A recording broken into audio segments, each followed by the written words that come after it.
આપણી સાથે captain Jaydev Joshi live જોડાયા છે। જયદેવભાઈ, ફરી એકવાર આપનું ખૂબ ખૂબ સ્વાગત છે ન્યૂઝ કેપિટલમાં। અત્યારે જે નકશો અમેરિકા દ્વારા જાહેર કરવામાં આવ્યો છે જયદેવભાઈ, અને એની અંદર અક્સાઈ ચીન હોય કે પછી પીઓકે હોય, ભારતનું અભિન્ન અંગ દર્શાવવામાં આવ્યું છે। આ કેટલી મોટી વાત ભારત માટે?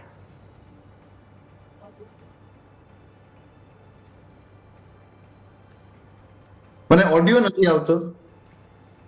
હેલો, અવાજ મળે છે જયદેવભાઈ? મારો અવાજ આવે છે આપને?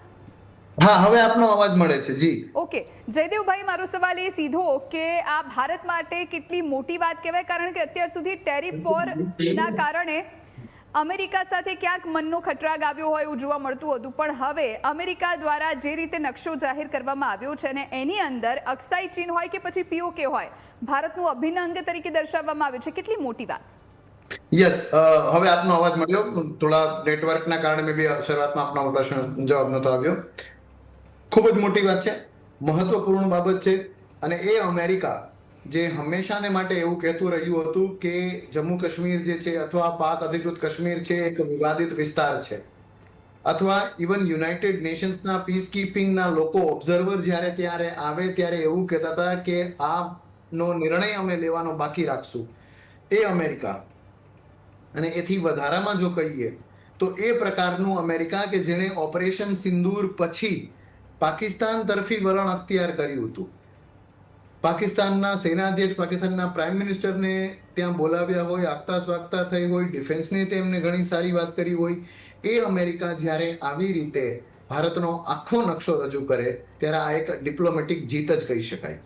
જયદેવભાઈ, માત્ર પીઓકેની વાત હોય તો એ તો ખુશીની વાત છે, પણ અક્સાઈ ચીનનો પણ સમાવેશ કર્યો છે, એટલે આ કેટલી મોટી વાત આપ ગણો છો? ને સાથે સાથે ચીનને અત્યારે હવે માઠું લાગી શકે, પહેલેથી અમેરિકાને તો એ મિત્ર માનતું નથી, એટલે આ રાજકારણ પણ ક્યાંક ને ક્યાંક ગરમાશે। જી, 100% રાઈટ જુહીજી।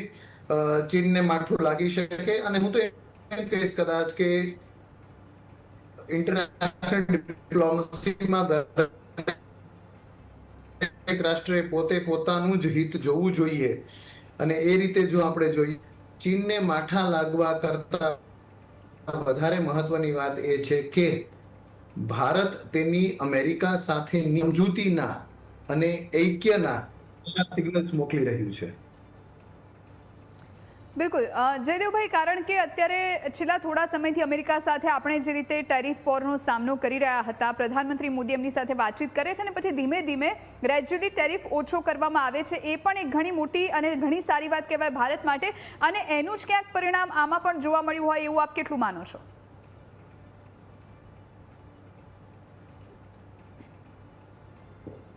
ઇન્ટરનેશનલ ડિપ્લોમસીમાં કોઈ ટ્રેડ અથવા કોઈ ડીલ અથવા કોઈ નાની એક વાત માત્ર જ ઓબ્ઝર્વ થતી હોય એવું નથી। ગંભીરમાં ગંભીર બાબત, ઝીણામાં ઝીણા સંકેતો પણ ધ્યાનમાં લેવાતા હોય છે, અને એની પૂરી સમગ્રતા સાથે લેવાતા હોય છે। તો યસ, જે રીતે આપણે આ ડીલ કરી રહ્યા છીએ, જે રીતે આપણે આપણું ટેરિફને નીચે લાવી શક્યા છીએ, આ બધી બાબતો કોન્ટ્રીબ્યુટ કરે છે ઓવરઓલ ભારતની શાખ વધારવા માટે। બિલકુલ, અમેરિકાના પગલાથી ભારતને આગામી સમયમાં કઈ રીતનો ફાયદો આપ જોઈ રહ્યા છો જયદેવભાઈ?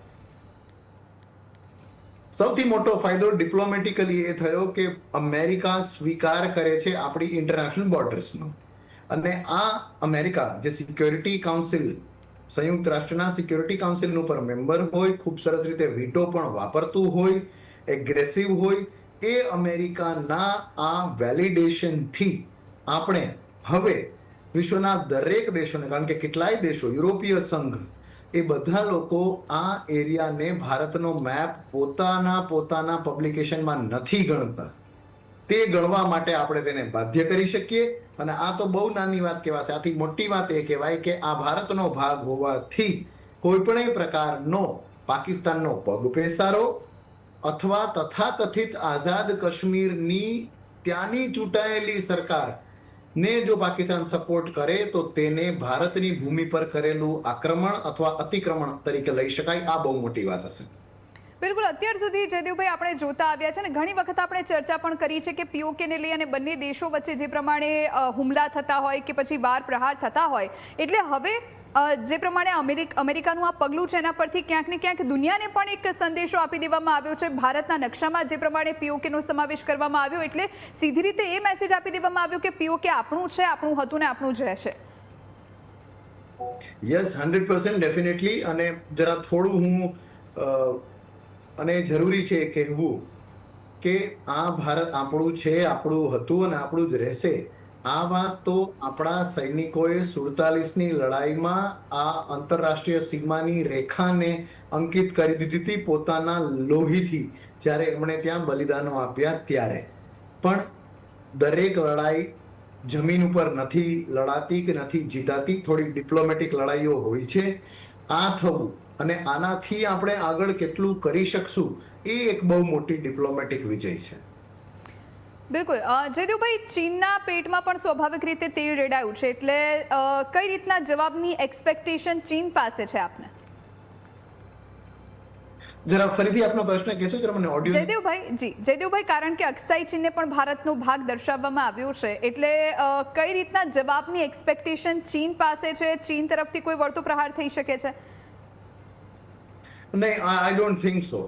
એટલા માટે કે ચીન જે હંમેશા માટે કરતું હોય છે તેવો ડિનાયલનો મોડ અખ્તિયાર કરશે. આ વાતને સ્વીકારશે જ નહીં, અવગણશે, અથવા આની સામે કાઉન્ટર કરવા માટે જે ચીન કરતું હોય છે તેવું કંઈક અરુણાચલ પ્રદેશ ને એ બધા નકશાની વાતો કરશે. આ વાતને ડિરેક્ટલી કાઉન્ટર કરવું ચીન પસંદ નહીં કરે. રાઈટ. જયદેવભાઈ, કારણ કે પાકિસ્તાનના નેતાઓને અને ત્યાંના વડાને આપણે ઘણી વખત સાંભળી ચૂક્યા છીએ ભારત માટે અનાપ શનાપ બોલતા અને જે મન ફાવે એ રીતે વાતો કરતા, અને હવે જ્યારે અમેરિકાનું આ પગલું છે, અમેરિકાએ ભારતનો નકશો જે જાહેર કર્યો છે એમાં પીઓકેને સીધી રીતે ભારતનું અભિન્ન અંગ દર્શાવ્યું છે, તો ત્યાંથી કઈ રીતની પ્રતિક્રિયાની આપને કલ્પના?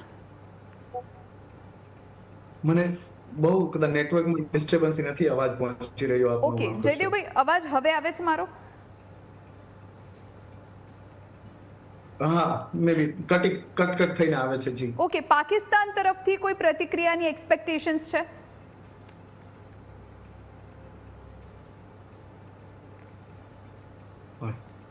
ઓકે જયદેવભાઈ, આપનો ખૂબ ખૂબ આભાર આપ અમારી સાથે જોડાયા એ માટે અને આ ચર્ચામાં ભાગ લીધો એ માટે.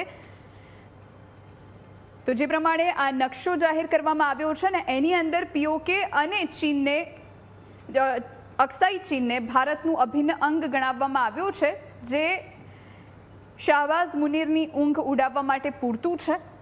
અમેરિકાએ પીઓકે ભારતનો અભિન્ન અંગ છે તે સ્પષ્ટપણે માની લીધું છે. પહેલેથી ભારત માનતું આવ્યું છે, ભારત ગણે જ છે પોતાનું અભિન્ન અંગ. પણ હવે જ્યારે આ નકશો અમેરિકાએ જાહેર કર્યો છે ત્યારે બંને દેશો તરફથી હવે શું પ્રતિક્રિયા આવે છે જોવાનું રહ્યું.